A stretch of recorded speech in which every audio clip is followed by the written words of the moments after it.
नमस्ते, आप सबों का हमारी चैनल पर स्वागत है।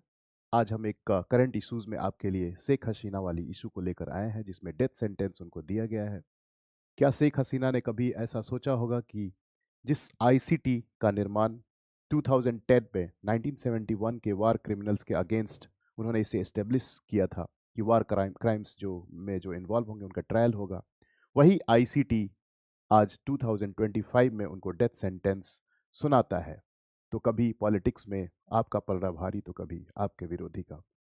वही आ, जो हश्र हुआ है शेख हसीना का, आज हम देखेंगे कि शेख हसीना को जो डेथ पेनल्टी दी गई है उसका इम्पैक्ट इंडिया के ऊपर क्या है। इसके बारे में हमें जानेंगे कि क्यों डेथ सेंटेंस उनको दिया गया, और इंडिया के रिलेशन में इंडिया के पास एक मॉरल डायलेमा है आज के डेट में कि शेख हसीना इंडिया में रह रही हैं। 5 अगस्त 2024 के बाद से इंडिया में ही वो एज ए शरणार्थी यहाँ पे उनको शरण दिया है इंडिया ने। अब इंडिया के पास डायलेमा है कि उनको बांग्लादेश को लौटाए।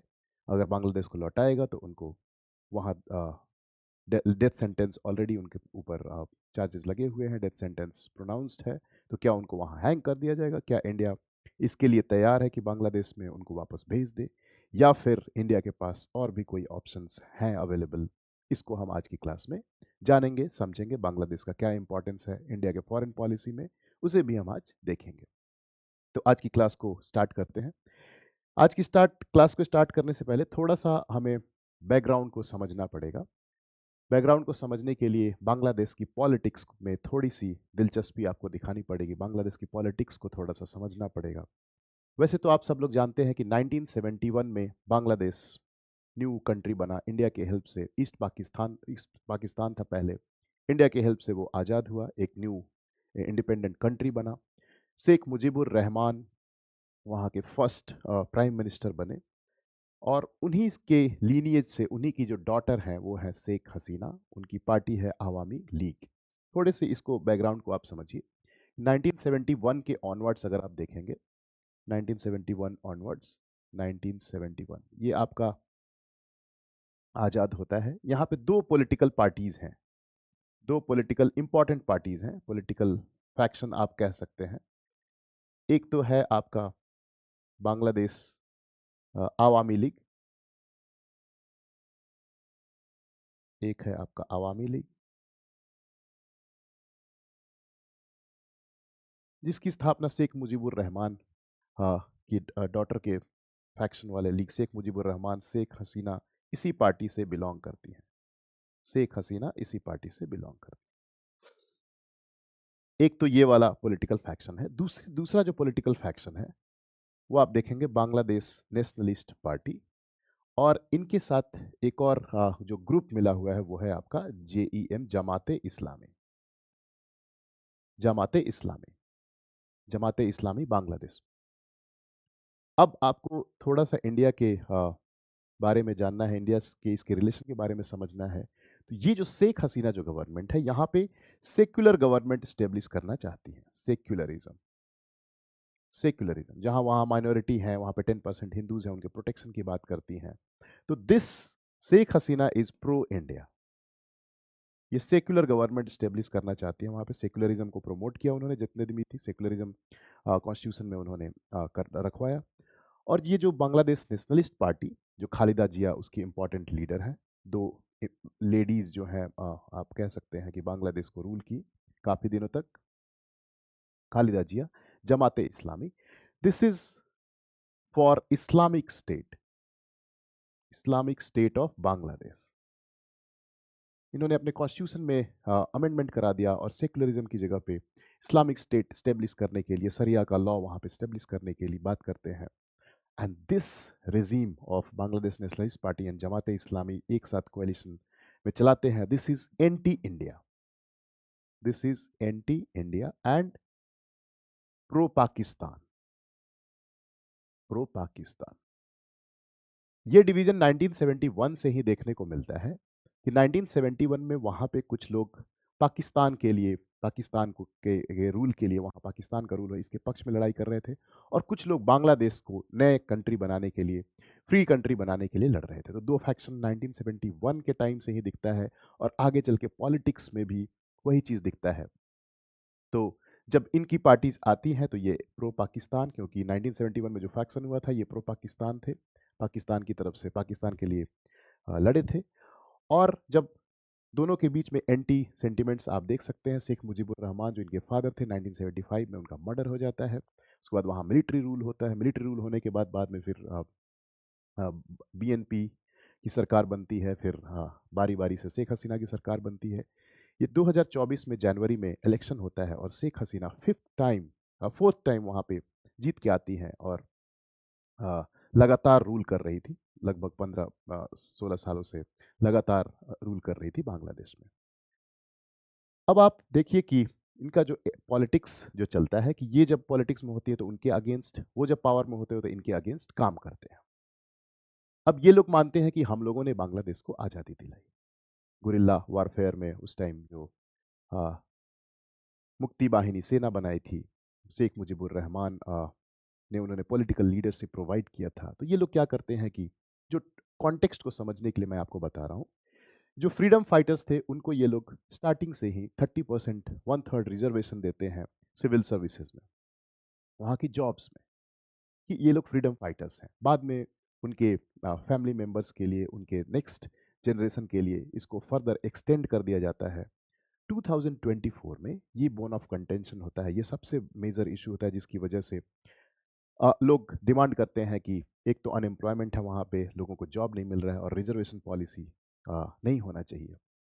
आपने एक जनरेशन को दिया, नेक्स्ट जनरेशन को आप क्यों ट्रांसफर कर रहे हो? तो यूथ जो है, यंग पॉपुलेशन जो है, इसके खिलाफ सड़कों पे उतरता है।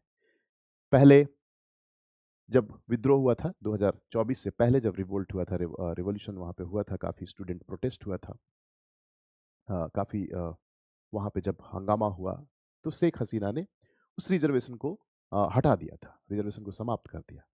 लेकिन बांग्लादेश में 2024 में एक उसके कोर्ट ने फैसला दिया कि ये कॉन्स्टिट्यूशन के अगेंस्ट था, ये रिजर्वेशन को एंड करना।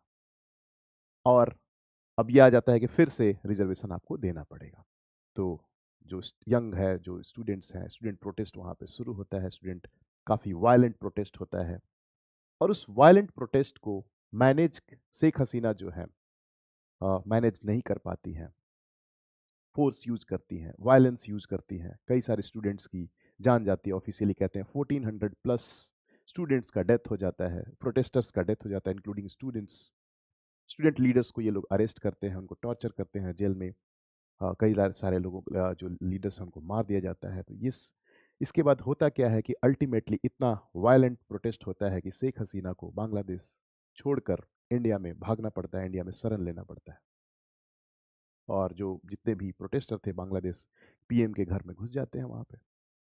तो ये कॉन्टेक्स्ट था जिसमें आप देख सकते हैं कि more than 1 year Sheikh Hasina India में रह रही हैं।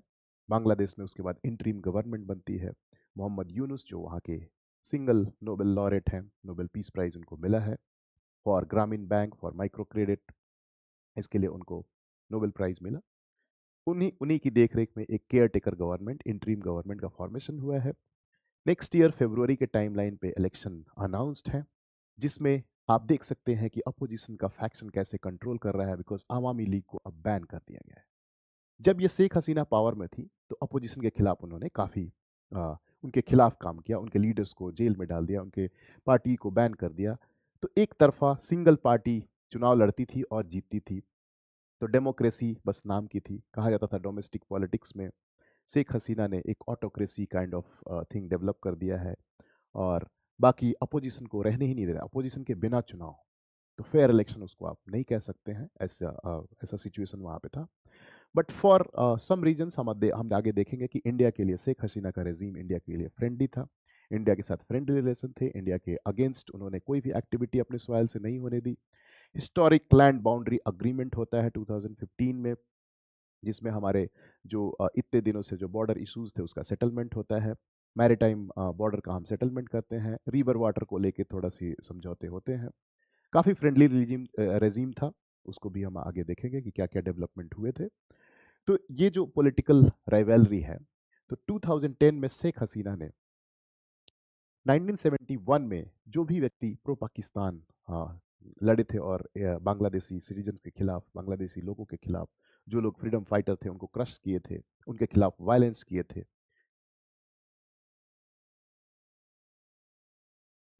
थे, उनके खिलाफ वार क्राइम के लिए आईसीटी बनाती है, इंटरनेशनल क्राइम ट्रिब्यूनल 2010 में फॉर वार क्राइम्स ऑफ 1971। और उसमें मोस्टली जमाते इस्लामी के जो लीडर्स थे उनको जेल में डाल देती है, उनके लीडर्स को जेल में भेज दिया जाता है। और वही 2010 में आईसीटी बनी थी, जिसका कि लेजिस्लेटिव वर्डिक्ट दिया गया था कि आपको वार क्राइम्स ऑफ 1971 से रिलेटेड ट्राइब्यूनल है, आप उसी से क्राइम का आप वर्डिक्ट, आप जजमेंट देंगे। तो अब आगे बढ़ते हैं।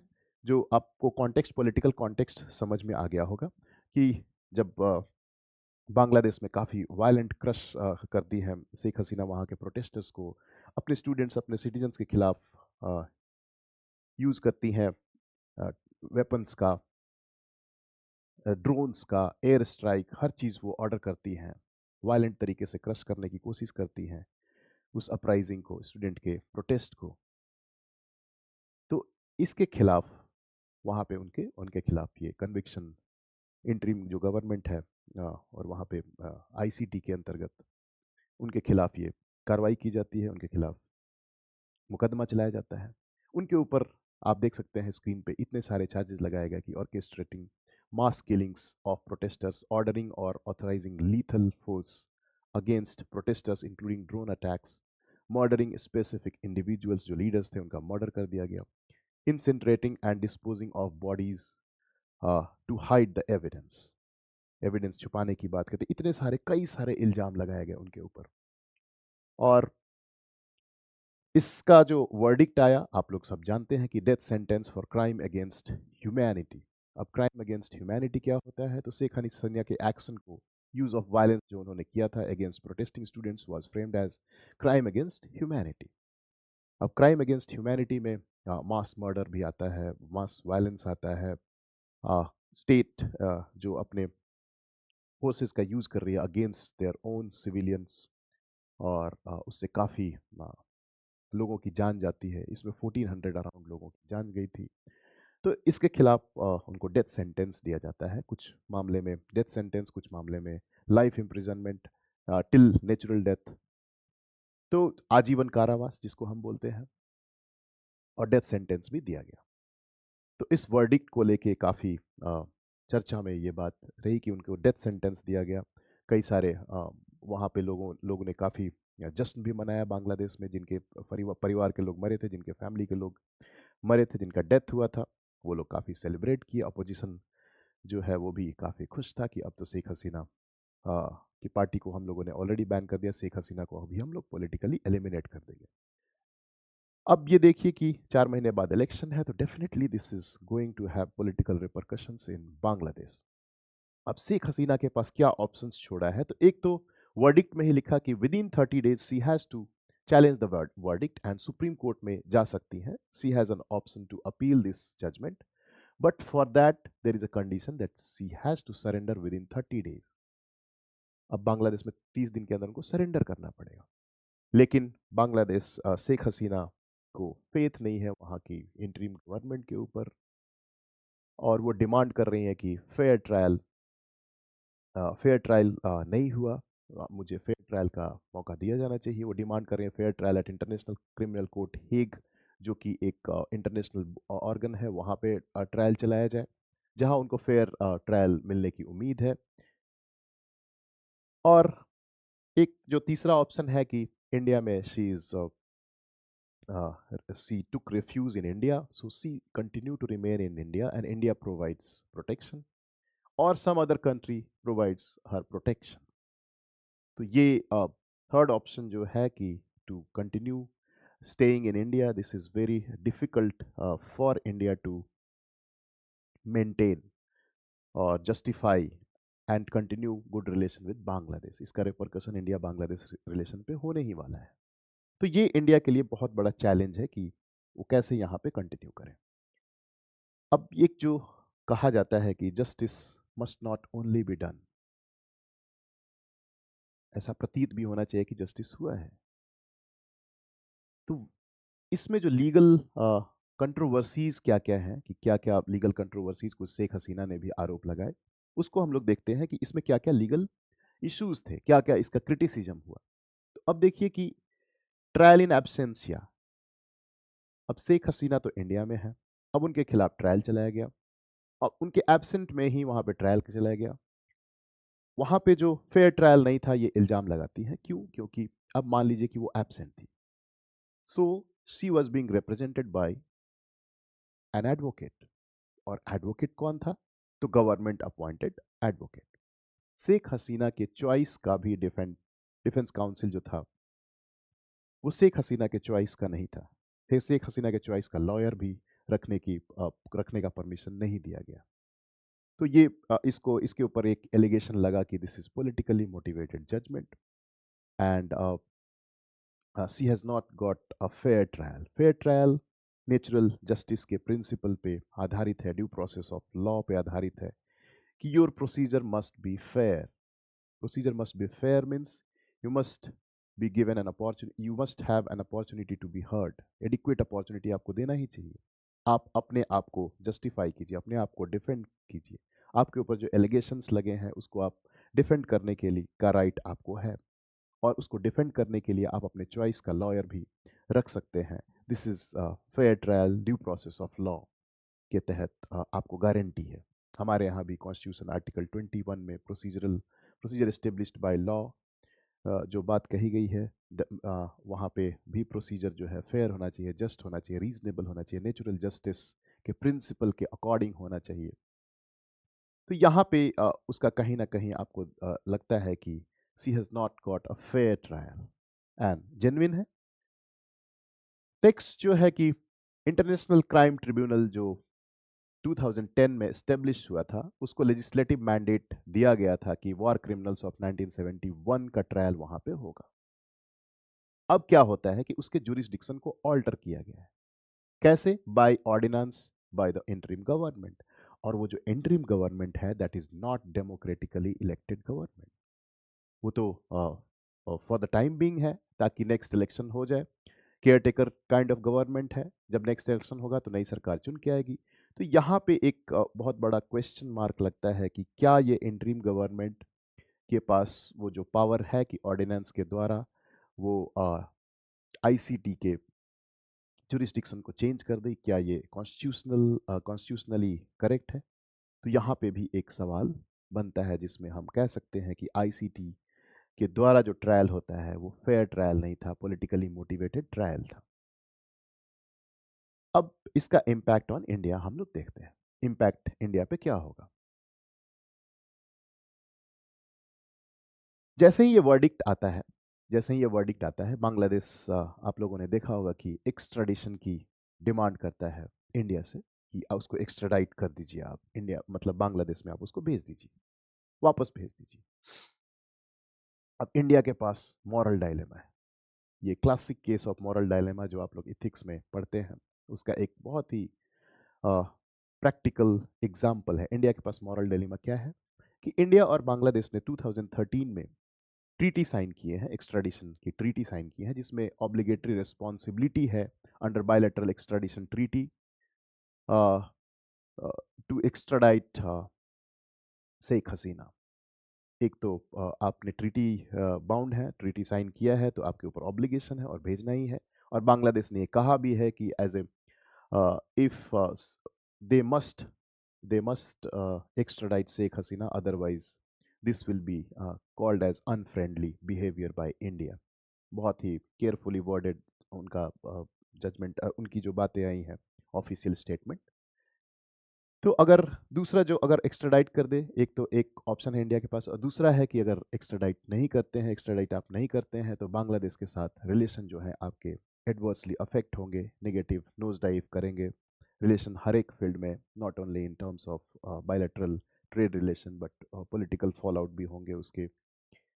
कई सारे सिग्निफिकेंट डेवलपमेंट्स हुए हैं रिसेंट डेकेड्स में, वो इन्फ्लुएंस हो जाएंगे, एडवर्सली अफेक्ट हो जाएंगे इस इशू की वजह से। इंडिया के पास क्या ऑप्शन है? इंडिया के पास एक ऑप्शन है कि लौटा दे, दूसरा ऑप्शन है नहीं लौटा है। दो ही ऑप्शन है ना, येस और नो। लेकिन बहुत हाई चांसेस हैं India shall not extradite Sheikh Hasina. और उसके लिए रीजन जस्टिफाई क्या करेगा, लीगल जो रीजंस हैं कैसे जस्टिफाई करेगा। तो जो हमारी जो ट्रीटी है 2013 की इंडिया और बांग्लादेश के बीच में, उसी में एक आर्टिकल 6 है which says, as you can see in the background, the bilateral extradition treaty has explicit clauses exempting to extradition for an offense of a political character, and this Sheikh Hasina case is, you can see that this is of a political nature। और ये clause को India use करके और may not extradite Sheikh हसीना। तो India के पास legal option है with in that treaty, और उस क्लॉज को रिस्पेक्ट करना, वो लीगल वायलेशन नहीं होगा। सेकेंड, इंटरनेशनल कन्वेंशन की बात आप कर लीजिए। Article 10 of universal declaration of human rights, वो कहता है कि everyone is entitled to a fair and public hearing by an independent and impartial tribunal.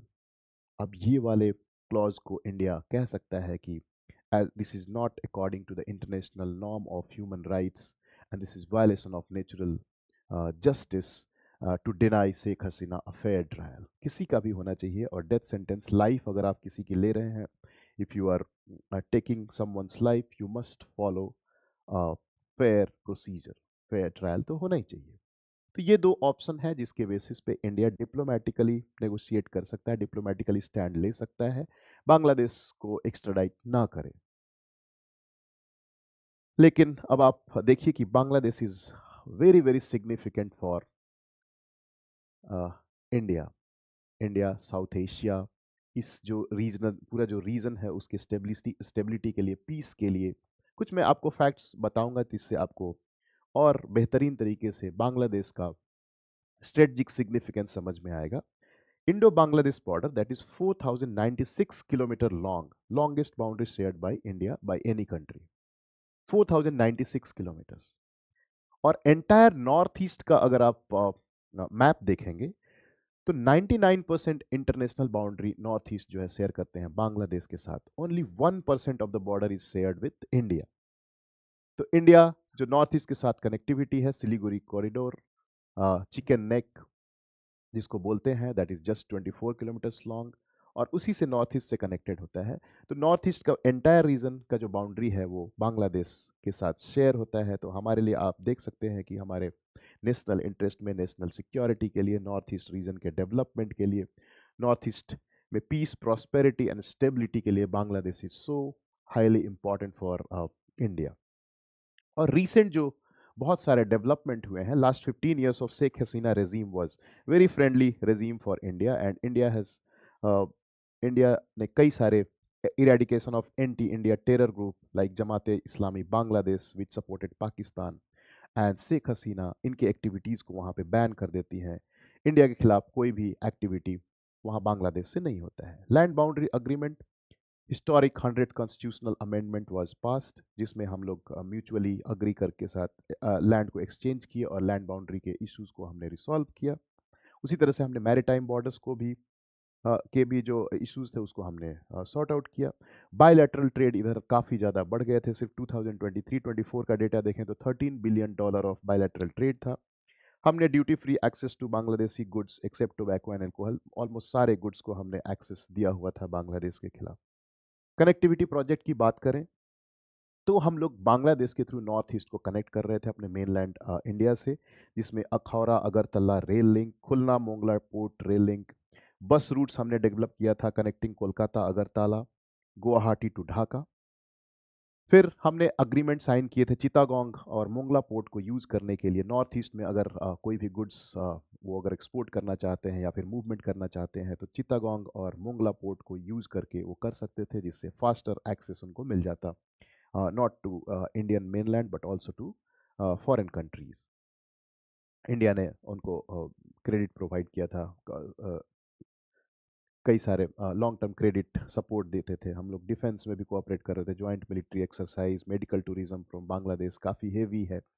तो इंडिया और बांग्लादेश के बीच में काफ़ी बेहतर रिलेशन है, और इंडिया का बांग्लादेश के साथ बेहतर रिलेशन के पीछे रीज़न है आपका नॉर्थ ईस्ट का development, peace and stability in south Asia, infrastructure development and connectivity of north east India, bilateral trade के लिए बहुत इंपॉर्टेंट है। और सबसे जो आजकल जो मेजर इश्यू है कि influence of China and Pakistan in our neighbouring countries is very dangerous for our national security. अब आप देख लीजिए कि पाकिस्तान तो हमारे वेस्ट में अनस्टेबल है ही, उस तरफ से हमें परेशानी है ही कश्मीर को लेके। नेपाल में आप देखिए इंस्टेबिलिटी है, पॉलिटिकल इंस्टेबिलिटी, चाइनीज इन्फ्लुएंस आपको वहां देखने को मिलता है। म्यांमार में भी मिलिट्री जनता का रूल है। बांग्लादेश आप देखिए political uncertainty, political instability. Sri Lanka में भी क्राइसिस हुआ था जहां पे Chinese influence in terms of Hambantota port आप देख सकते हैं। बांग्लादेश के साथ भी चाइना का चित्तागोंग पोर्ट को इस्तेमाल करने के लिए कुछ ट्रीटी और डेवलप करने की बात हो रही थी। तो ये बहुत जरूरी है कि बांग्लादेश इंडिया के बीच बेहतर रिलेशन हो to counter external influence in south Asia, और बैलेंस बना के रखें आप बांग्लादेश के साथ। हम लोग सार्क के मेंबर हैं, बिम्स्टेक के मेंबर हैं, बीबीआईएन के मेंबर हैं, आयोरा आर्क के मेंबर हैं, बे ऑफ बंगाल में हमारे कॉमन इंटरेस्ट हैं। तो इन सब को लेके बांग्लादेश इंडिया के लिए बहुत ही सिग्निफिकेंट है। और लास्ट में मैं आपको जो 5S जो हमारा प्रिंसिपल है इंडिया का, जो हम लोग नेबरहुड कंट्रीज के लिए नेबरहुड फर्स्ट पॉलिसी के तहत 5S की बात हम करते हैं, और यही होना चाहिए बेसिकली जब भी हम नेबरहुड को डील करें। तो जो दैट 5S अप्रोच इज सम्मान, संवाद, सहयोग, शांति एंड समृद्धि। सम्मान, संवाद, सहयोग, शांति एंड समृद्धि, which means respect, dialogue, cooperation, peace and prosperity for neighborhood countries. This 5S principle must be there in your mind, which will help you in writing answers, conclusions, uh, and making flowchart diagrams. सम्मान, सहयोग, संवाद, शांति and समृद्धि। सो इसी के साथ आज की class को हम लोग खत्म करते हैं। आप हमसे जुड़िए, आप हमारे चैनल को शेयर कीजिए, लाइक कीजिए और सब्सक्राइब कीजिए, ताकि हम भी ग्रो करें और आपको भी मदद कर सके, पॉलिटी को सिंप्लीफाई करने में आपकी मदद कर सके, आपकी तैयारी को आसान बना सके। फिर आपसे मुलाकात होगी नए वीडियोस के साथ, नए कंटेंट के साथ। तब तक के लिए आप सबों को बहुत बहुत धन्यवाद। Good night.